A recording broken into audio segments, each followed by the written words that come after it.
그래, 오늘은 저 바위산 정상까지 꼭 올라가겠어.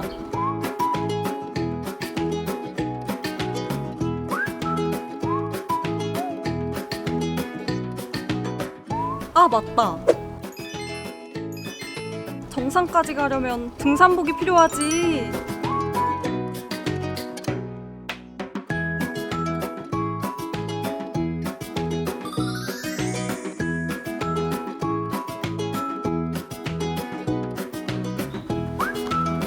아, 맞다. 올라가면 목마를 텐데 물 사와야겠다.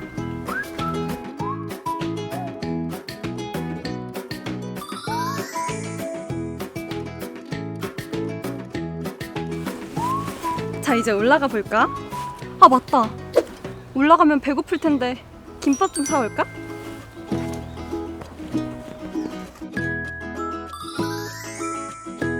물이랑 김밥도 샀겠다. 이제 진짜 출발해 볼까? 아, 맞다. 아, 피로회복제랑 비상약도 필요할 것 같아.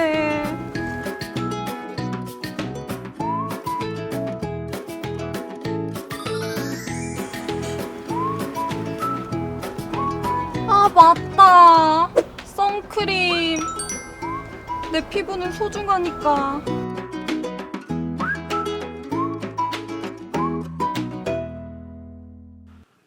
저 자매가 산에 올라갈까요? 아마 못 갈 것 같아요. 너무나 사소한 일에 거기에 매여서 앞으로 갈 수 없는, 여러분, 그게 하나의 영상이지만 여러분들 자신을 잘 생각해 보시면 우리가 그러고 있는 거예요. 우리 삶의 길목에서 너무나 많은 숱한 그 사소한 일 때문에 그거에 매여 가지고 중요한 일을 하지 못하는 그런 경우 너무 많습니다. 오늘 사소한 것에 목숨을 건다. 우리는 사소한 것에 목숨을 건다. 이게 리차드 칼슨이라는 사람이 사소한 것에 목숨을 건다 책을 쓴 적이 있어요. 1권, 2권 이렇게 했는데 그 책 제목을 제가 이렇게 따왔습니다. 우리 사람들을 가만히 보면 정말 그런 것 같아요. 아무것도 아닌 일에 인생을 거는 거예요. 그러다가 정말 중요한 것을 놓치는 경우 너무 많아요. 그런데 오늘 이 말씀을 들어보면 저게 내 얘기 같아, 우리 가정의 얘기야, 이런 얘기들이 이제 많이 생각이 날 겁니다. 여러분, 내 얘기라 생각할 때 그게 이제 하나님 은혜를 주시는 거거든요. 여러분, 지난 주일날 우리 간정 영상에 그 장로님과 결혼할 때 그때 상황을 설명했어요. 시집 가면은, 자기와 결혼하면은 하늘에 별을 따준다 그랬다고. 그래서 갔어요. 근데 가보니까 별은 안 따주고 상당히 힘들었다, 뭐 그런 얘기했죠. 그 당시에 신혼여행 다 제주도로 갔어요. 그래서 그때 그런 말이 있었어요. 제주도 하늘에는 별이 없다. 다 따져버렸어요. 여러분, 우리는 다 그런 정말 가슴이 뜨거운 열정기, 어떤 것도 문제가 되지 않는, 단점까지도 좋아 보이는 그런 열정기가 있었어요. 사랑이 불이 탈 때. 그래서 이 결혼도 하죠. 근데 조금 지나면, 이제 1년이 가고 2년이 조금 지나면은 그 열정이 다 사그라들고요. 이제 그때부터 안 좋은 면들이 하나씩 보이기 시작해요. 우리 그것을 콩깍지가 서서히 벗겨지는 거예요. 이제 권태기랍니다, 권태기. 그래서 그때가 굉장히 위험한 때예요. 그 위험한 때를 잘 견디면은 더 성숙한 부부가 되고 더 성숙한 그런 단계로 나갈 수 있지만, 잘못 관리하면 그때 아주 어려워지는 경우가 너무 많아요. 여러분, 비단 남녀 관계, 가정에만 그런 것이 아니라 우리 삶의 여정 속에, 여러분 직장 나가는 사람, 또 심지어는 교회 신앙생활 처음 시작할 때 반드시 그런 과정을 거쳐요. 처음에는 모든 것이 좋아요. 열정적으로 합니다.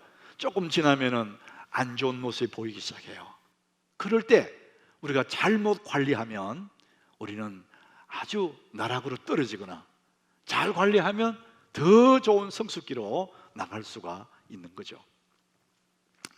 우리 인생의 신비 가운데 하나가 뭐냐면은, 무엇이든지 좋은 것은 세우긴 어려워요.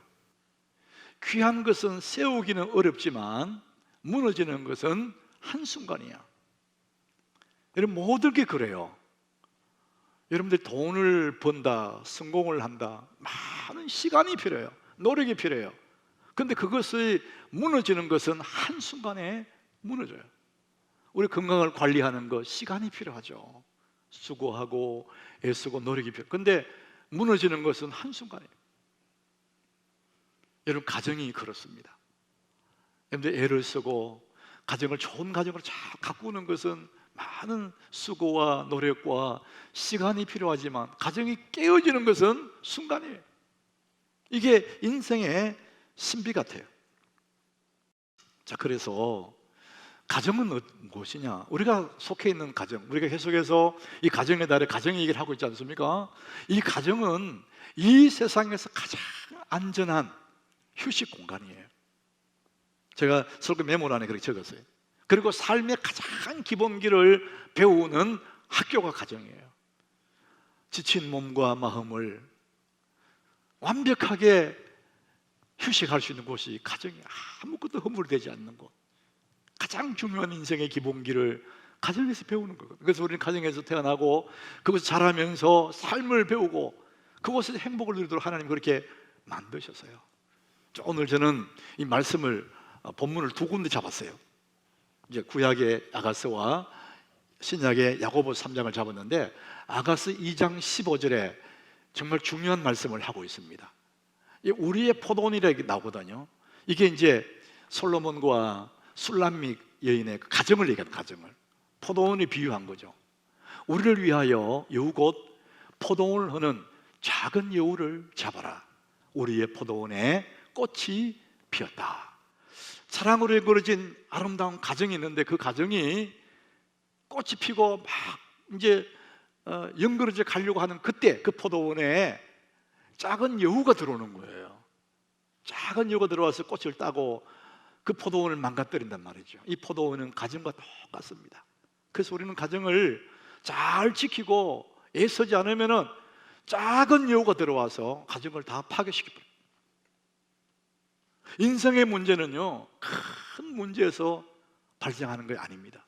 작은 여우 같은 사소한 일이 그것이 큰 문제가 돼가지고 어려움을 당하는 거예요. 우리 삶의 문제를 가만 보면 늘 그래요.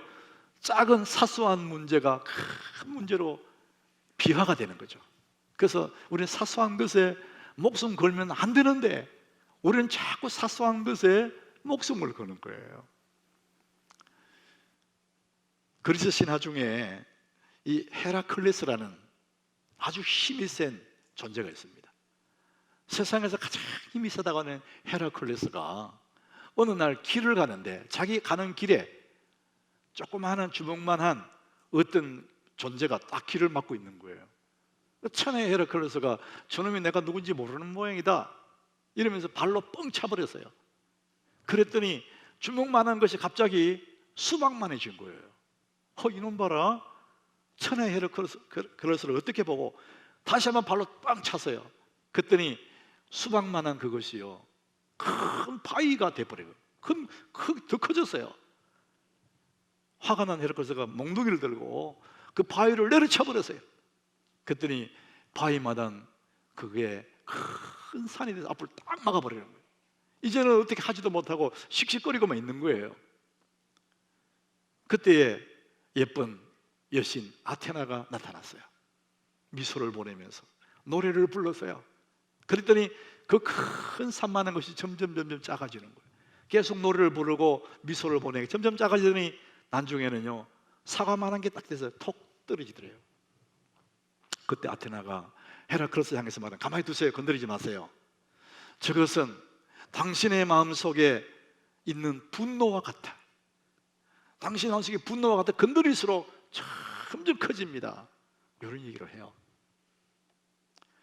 여러분, 우리가 삶의 여정 속에서 만나지는 주먹만한 사소한 이런 일들이 많이 있어요.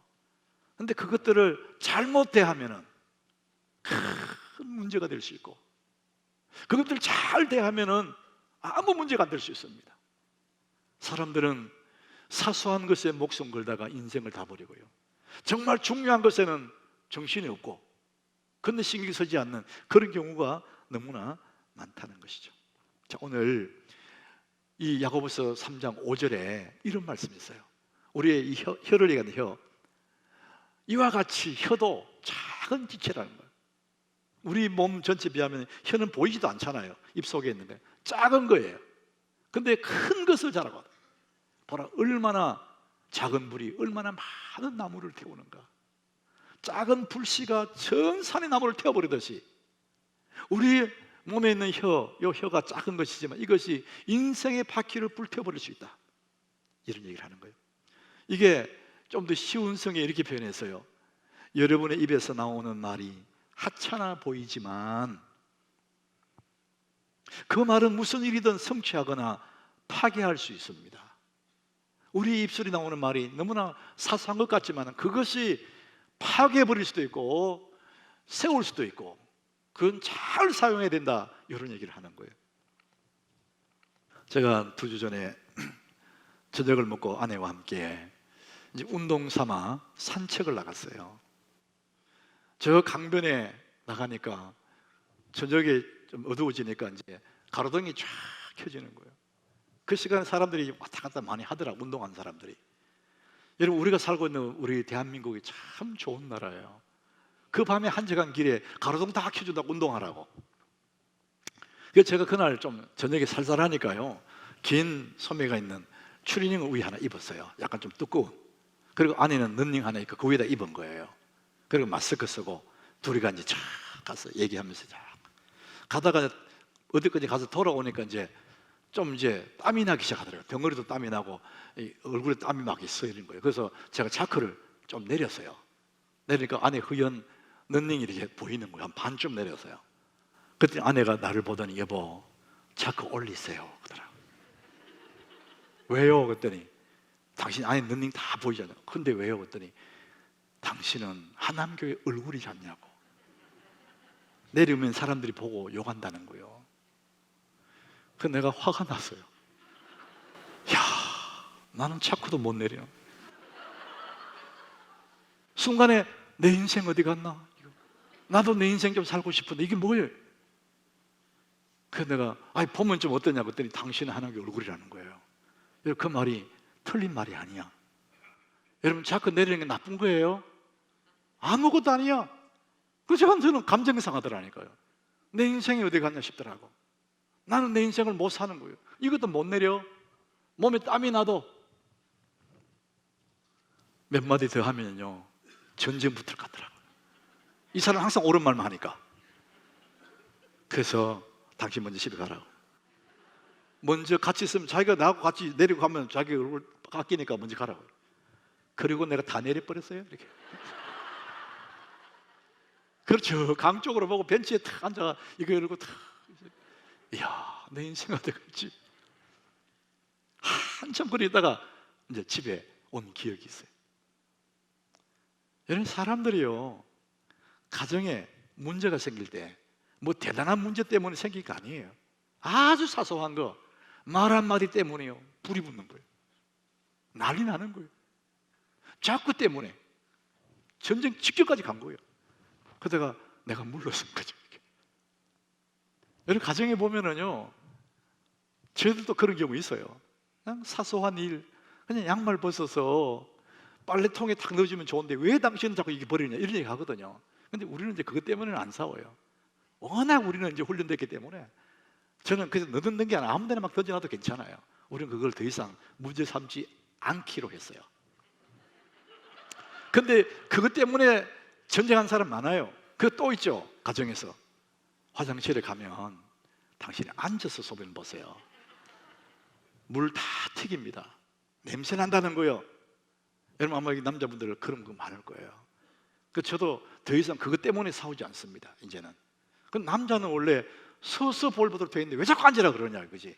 근데 아내 말 틀린 말이 아니야. 오줌 튀기니까 냄새 난다는 거예요. 앉으라는 거예요. 그래서 저는 앉다가 섰다가 제 마음대로 합니다. 안 볼 때는 서고. 여러분, 자크를 내리라 올리라, 양말을 그 빨래통에 넣어라. 화장실에 앉아서 다 옳은 말이에요. 일리가 있어 바른 말이에요. 전혀 문제될 말이 아니에요. 근데 문제가 될 때가 있어요. 언제? 기분 나쁠 때. 사람이 감정이 상하면 그 모든 것이 문제가 돼요. 한국 사람은 아주 감정에 민감합니다. 세상에서 가장 감정이 다혈질인 사람 한국 사람이에요. 기분 나쁘면은요 어떤 말도 귀에 안 들어와요. 아무리 좋은 아이디어도 필요 없다는 거예요. 진짜 기분 나쁘면은 네가 나가는 교회 안 나간다 이럽니다. 교회 오다가도 집에 간다니까요. 남자들 그런 거 많죠. 교회다가 싸우면 교회 안 간다 이런 사람이 있어요. 더 심하면은요 감정 상하면은 천국도 안 간다 그래요. 네가 가는 천국은 안 간다 그래요. 그러니까 사람이 이 감정이 상하고 기분 나빠지면요 판단력이 없어져 버려요. 이게 인간의 본성이에요. 감정 상했는데 판단력이 있다 그런 게 없는 거예요. 자, 그래서 우리가 사소한 것 때문에 말싸움 시작했다가 그 문제 가지고 시작했다가 그때부터 이제 온갖 것 다 갖고 오고 옛날 이야기 다 갖고 오고 친정 이야기, 시댁 이야기 갖고 와서 3차 세계대전 붙는 거예요. 연합군들이 막 돌아가지고 막 난리 나는 거예요. 그 사소한 문제 때문에. 그래서 오늘 6절에 보니까요 혀는 꼭 불이라는 거예요. 불의 세계래요. 이 혀가 너무 작은데 불의 세계인데 온몸을 더럽히고 삶의 수레바퀴를 불살라버린대요. 그 살아는 것이 지옥불에서 난대요. 표현이 지옥불이지만 이 감정이에요. 감정. 사람이 감정이 상큼 말하기 시작하면요 이건 옳은 것도 그런 것도 없어요. 그냥 감정 폭발하는 거예요. 그래서 우리는 이럴 때 어떻게 하면 좋냐, 마음이 상할 때, 부정이 감정이 왔을 때, 기분이 나쁠 때 그때의 사소한 일 건드리면 난리 나는 거예요. 그때 어떻게 해야 되느냐? 여러분 오늘 2절에 보니까 이런 말씀이 있어요. 오늘 본문 2절 우리가 다 실수가 많대요. 근데 말에 실수가 없는 자는 온전한 사람인데 이런 말의 실수를 안 하기 위해서 어떻게 되느냐? 3절입니다. 우리 3절 같이 읽어보겠습니다. 우리가 말들의 입에 재갈을 물리는 것은 그 온몸을 제어하는 것이라. 말의 입에 재갈을 딱 물린다는 거예요. 왜? 그를 컨트롤하기 위해서. 말의 입에 재갈 안 물리면 지 마음대로 뛰다니니까. 우리가 감정이 상했을 때는요 어떻게 되냐, 말의 입에 재갈 물리듯이 내 입에 재갈 물려야 돼요. 그때 말하면 안 돼요. 기분 상했을 때, 감정이 상했을 때 그때는 말하면 말한 모든 것이 다 후회가 되고 말하는 모든 상대를 아프게 하고 나중에 나도 후회합니다. 여러분 감정이라는 것은 정말 어이없는 거예요. 지나고 나면 허허 이렇게 되는 거예요. 어이없는 거예요. 전문가들이 감정을 이렇게 표현해요. 바람 부는 날 하늘에 떠가는 구름과 같은 것. 바람 부는 날 하늘에 구름이 떠가면은 언제 사라지고 없어요. 조금만 지나면은. 감정이 그런 거예요. 감정 올라올 때 이게 뭐 다라고 생각 막 퍼붓는데 조금 지나고 나면 아무것도 아니에요. 그 시간이 지나가도록, 요 감정의 구름이 지나가도록 우리는 조금만 기다리고 내 입에 재갈 물리면 되는데 여러분 그게 쉽지 않아요. 화가 났을 때, 감정이 상했을 때 입에 재갈 물리려고 하면 잘 안 물리지지. 근데 성경은 분명히 말했습니다. 네가 그때 말하면은 인생의 바퀴를 불살라버리는 거예요. 입에 재갈을 물리라는 거예요. 저도 이런 경우 많이 있어요. 운전해 갈 때 아내가 옆에 타고 있으면 때로는 늘 옳은 말만 하니까 감정 상할 때가 있어요. 그럴 때 참 여러 번 그래 저도 이제 터득을 했어요. 제가 팁을 알려드리겠습니다. 혼자 가면 그럴 일이 잘 없어요. 근데 함께 가면 얘기하다 보면 감정이 상할 때 있어요. 이 사람이 잘못해서가 아니라 옳은 말 하는데 감정이 상해요. 자, 그럴 때 그 감정을 계속 물고 가면요 이 감정의 속성이 계속 그쪽으로 몰아갑니다. 나중에 화가 나는 거예요. 자, 그럴 때 우리는 이 생각의 물줄기를 바꿔버리면 되는데 이 감정의 속성이 계속 그쪽으로 몰아가요. 자, 그럴 때 제가 하는 방법은 라디오를 켭니다. 기독교방 채널이 늘 딱 켭니다. 그러면 처음에는 그게 안 들려요. 그리고 음악을 찬양을 틀거나 틀면은 처음에는 귀에 안 들어와요. 근데 조금만 지나 그쪽으로 내가 일부러 의도적으로 그게 귀를 기울여요. 찬양 같이 흥얼거리거나 그럼 잠시 후에 내 생각이 이쪽으로 가버려요. 저쪽 가던 감정이. 그래서 우리가 생의 발길을 불사르는 지옥의 나는 같은 이 말, 사소한 그 말 때문에 얼마나 많은 가정들이 힘들어하는지 몰라요. 부부가 갈라쓰고 깊은 상처를 받고, 그 따지고 보면은요 아무것도 아닌 일이었어요. 사실은 자꾸 올리는 그거거든요. 양말 이야기거든요. 뭐 치약 이야기, 아무것도 아닌 가지고 그렇게 서로가 아파하는 거예요. 자, 그러면은 여러분, 중요한 것과 사소한 것을 어떻게 구별할까? 우리는 사소한 것에 목숨을 걸으면 안 되는데, 사소한 것에 목숨 걸어도 안 되고, 중요한 것을 사소한 것으로 취급해도 후회하게 되는 거예요. 자, 그래서 사소한 것과 중요한 것을 우리가 구별할 줄 알아야 되는데, 어느 것이 사소한 것이고 어느 것이 중요한 것일까? 어떻게 구분할 수 있을까? 여러분에게 제가 오늘 하나님이 말하는 사소한 것, 하나님 말씀한 중요한 것을 말씀드립니다. 여러분들이 중요하다고 생각하는 그 모든 것들은 사소할 수도 있어요. 그런데 그 사소한 것 때문에 악을 쓰고, 그것 때문에 인생의 바퀴를 불살라버리고 상처를 안고 이렇게 되는 거거든요. 정말 중요한 일 우리가 목숨을 걸어야 되는데, 어떻게 그러면 사소한 것과 중요한 것을 구분할 수 있을까? 어느 부인이 몸에 암이 찾아왔어요. 너무 힘든 거잖아요. 어느 날 몸에 암이 들어왔어요. 무거운 마음으로 의사를 찾아갔어요. 의사는 이 부인을 만나서 이렇게 얘기하는 거예요. 부인, 암이 찾아와서 힘든 게 많을 거예요. 근데 그 힘든 거 말고 암이 찾아왔기 때문에 좋은 점들을 생각하고 그것을 노트에 기록해 보세요. 이렇게 말한 거예요. 우리는 기가 막힌 얘기잖아요. 암이 찾아왔는데 무슨 좋은 점이 있을까? 우리는 다 우울해지고 괴롭고 답답한 것만 온몸에 꽉 차는데, 이 의사가 이제 그런 얘기하는 거예요. 암 때문에 좋은 것을 한번 적어보라. 그래서 이 부인이 의사가 숙제 내서 그렇게 말을 하니까 곰곰이 생각해 본 거예요. 암 때문에 좋은 점들 해보니까 7가지가 생각나더래요. 그걸 적으면서 눈물을 흘렸다는 거예요. 너무나 감격스러웠어요. 암 자체는 괴롭지만 좋은 일들 때문에 너무 감사해서 눈물을 흘렸대요. 첫 번째, 자기 가족을 한데 뭉치게 해줬다는 거예요. 지금까지는 마음이 다 헛갈렸는데 몸이 아프니까 다 마음이 한데 뭉쳐졌어요. 두 번째, 자기를 위한 시간을 가지게 되었대요. 이전까지는 내 몸을 돌보지 않고 허겁지겁 돌아다녔는데, 근데 이제는 내 몸이 아프니까 나 자신을 돌볼 수 있는 시간을 갖게 됐대요. 세 번째, 우선순위를 두는 법을 알게 되었고, 네 번째, 인생에서 중요한 것이 무엇인지 눈에 보이더라는 거예요. 뭐가 중요한지를 보이더라요. 다섯 번째, 과거에 한 번도 해보지 못한 말을 하게 되고, 여섯 번째, 아무짝에도 쓸모없는 것들을 재고 따지느라고 얼마나 많은 인생을 낭비했는지, 그것이 너무너무 후회스러운 것이 생각났다는 거예요. 일곱째, 무엇보다 자신이 얼마나 소중한 사람인지를 알게 되었다. 우리 앞에 죽음의 그림자가 이글거리기 시작하면, 그때는 정말 살아온 뒤안길이 쏙 돌아 보이는 거예요. 내가 왜 그때 그것 때문에 그렇게 악을 썼을까?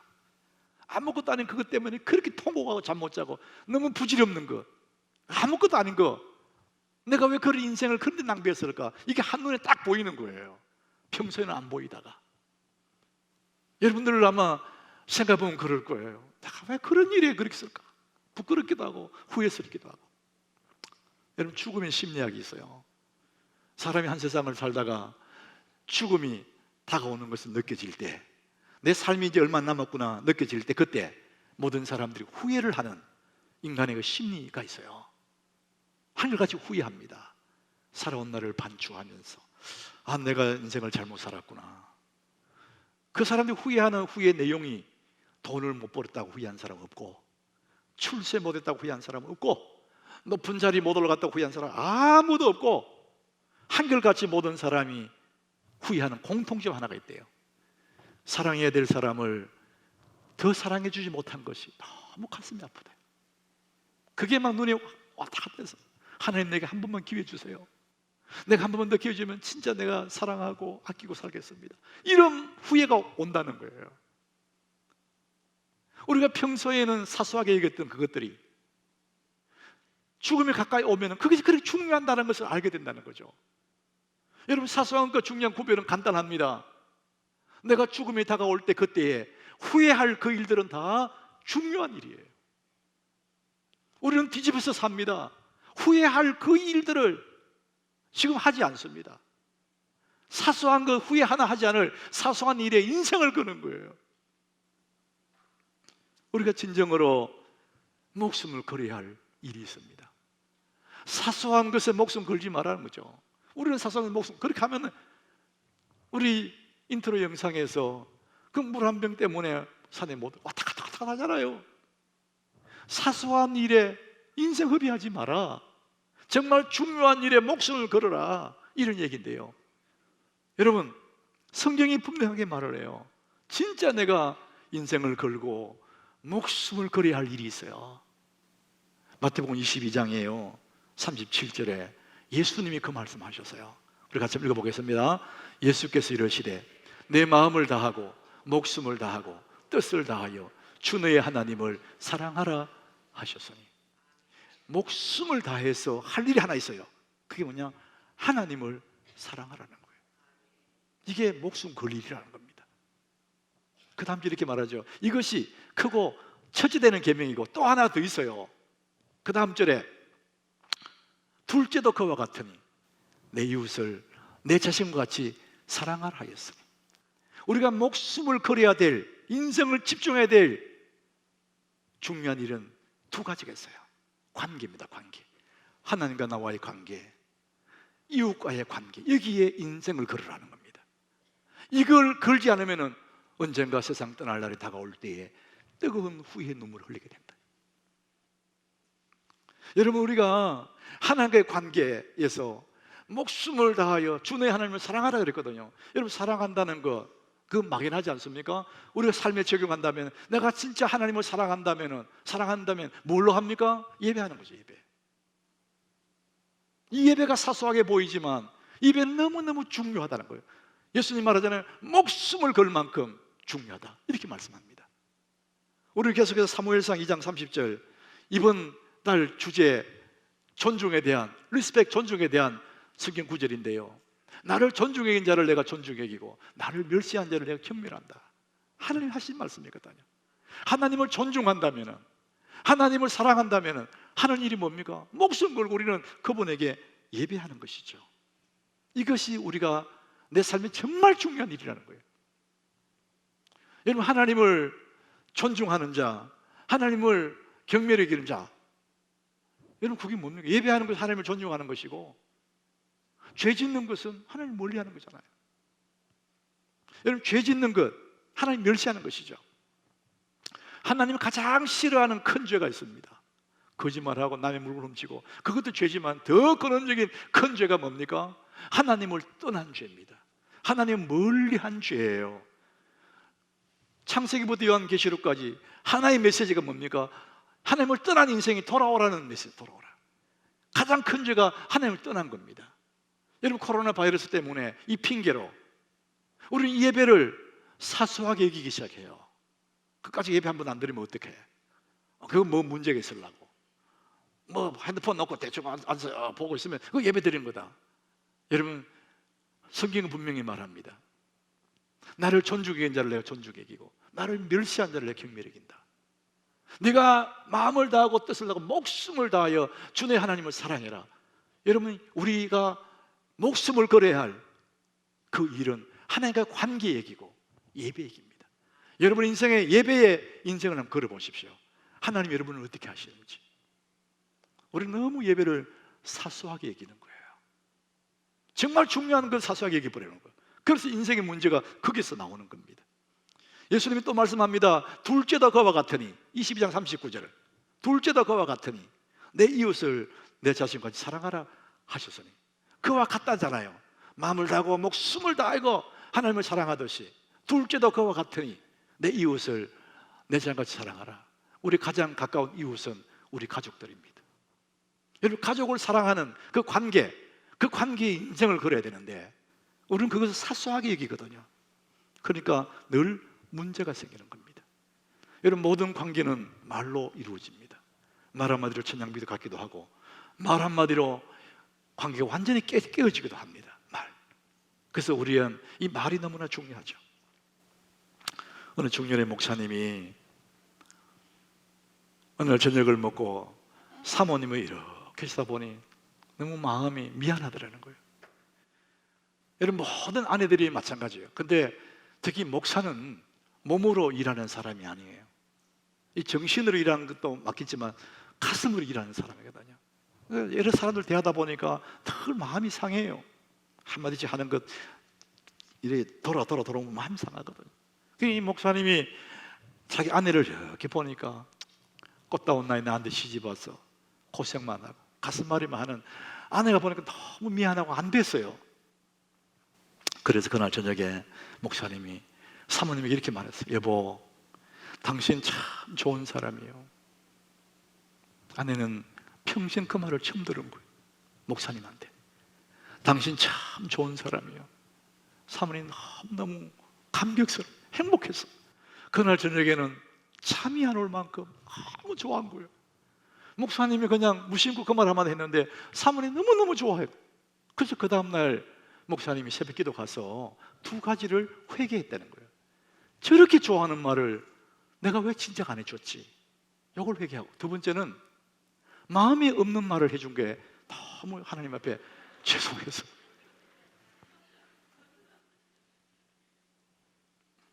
우리는 옳은 말 바른 말만 할 줄 알지, 상대를 위해서 때로는 마음에는 없지만은 그를 위해서 말 잘 안 해주잖아. 나는 옳은 말만 한다고.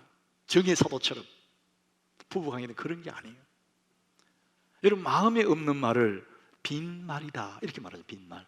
그걸 좀 더 세련되게 말하면은 립서비스다 이렇게 말해요. 여러분, 립서비스, 나를 위해서 상대방의 마음에 없는 말을 막 하면은 그건 사기꾼이에요. 저 사람은 어떻게 마음사가 내가 뭘 이익 챙기려고, 그건 사기꾼이에요. 그러나 상대를 위해서 내가 립서비스를 하면 그 사람은 지혜로운 사람이에요. 우리는 말 한마디로 그 사람의 마음을 평안을 줄 수도 있고 행복을 줄 수도 있지만 말 한마디로 그 인생을 불살라버릴 수도 있는 거예요. 이 사소한 작은 것이 그렇게 중요하다는 것이죠. 우리가 아이들을 데리고 교회에 올 때, 우리 2부에도 3부에도 아이들이 교회 오지 않습니까? 엄마들이 그 아이가 너무 귀여워서 엄마가 칭찬해 주시죠. 애야, 우리 아이야 참 이쁘구나, 이렇게 엄마 따라와서 예배도 잘 드리고, 이 아이가 행복할 거예요.